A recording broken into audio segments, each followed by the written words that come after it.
Porte d'Auteuil.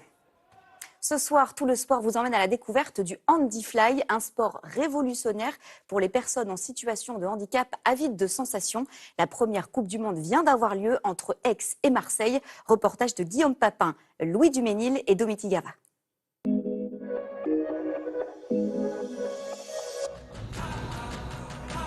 Un abécédaire de l'air qui souffle à 200 km/h, comme un jeu de lettres à parcourir le plus vite possible. Bienvenue dans cette première compétition mondiale de vol en soufflerie pour personnes en situation de handicap, imaginée par la Fédé française de parachutisme. Parmi les 57 compétiteurs de 18 pays, on retrouve dans ce tube, à côté d'Aix-en-Provence, le français Rémi Boulet. La dernière fois qu'on l'avait vu, c'était sur le podium des Jeux paralympiques de Tokyo en kayak. Aujourd'hui, l'ancien commando parachutiste revient à sa passion première.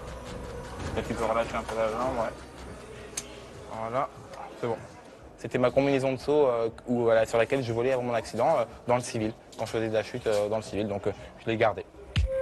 Avant son accident de parachutisme il y a 7 ans, Rémi comptabilisait plus de 1000 sauts. Aujourd'hui, il est à la recherche des mêmes émotions. J'ai toujours cette sensation de liberté. Voilà, quand je rentre dans la veine, pour moi, je suis plus handicapé.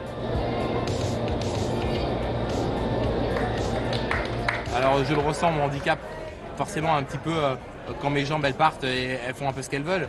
Mais sinon, j'arrive à le contrer avec mes mains. Donc pour moi, c'est satisfaisant. Ouais. Le poids du fauteuil en moins et le partage en plus. Comme ici avec un autre commando parachutiste blessé en service. C'est pas parce qu'il arrive un accident de la vie que tout s'arrête et que voilà, on doit mettre de côté. Là, il a été accidenté en para. Pourquoi mettre le para de côté si c'était sa passion? Quelqu'un qui a un accident de voiture, il n'arrête pas de conduire pour aller à son boulot. Quand il ne vole pas, Rémi surveille l'Italien Andrea Pacini avec une attention très particulière. C'est un exemple, ouais, clairement, quand je vois ses vols, etc., en parachute et puis même en soufflerie, ouais, c'est un exemple. Ouais. Good job. Good job. Andrea Pacini a déjà sauté tout seul après sa blessure. Aucun paraplégique ne l'a encore fait en France. Rémi rêve d'être le premier dans quelques jours. Est-ce que c'est mieux d'atterrir sur les fesses ou sur les jambes comme ça? Le meilleur, c'est d'atterrir sur les fesses. Je me pose des questions. Est-ce que je vais, en fait, je me vois dans l'avion et je me dis est-ce que je vais y aller, est-ce que je vais pas y aller, etc. Donc j'en rêve et je me projette dans le saut en fait. Niveau palmarès, l'Italie est loin devant. 3 places dans le top 4 de cette première Coupe du Monde de Handyfly.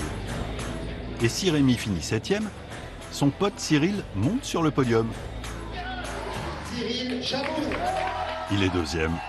Et à présent, tous ne rêvent que d'une seule chose, que cette compétition inventée en France devienne un jour une épreuve paralympique. Et pourquoi pas demain? Rendez-vous dès 11h sur France 3 pour le grand début de Roland Garros avec surtout Carlos Alcaraz, le phénomène espagnol. Bonne soirée sur France 3.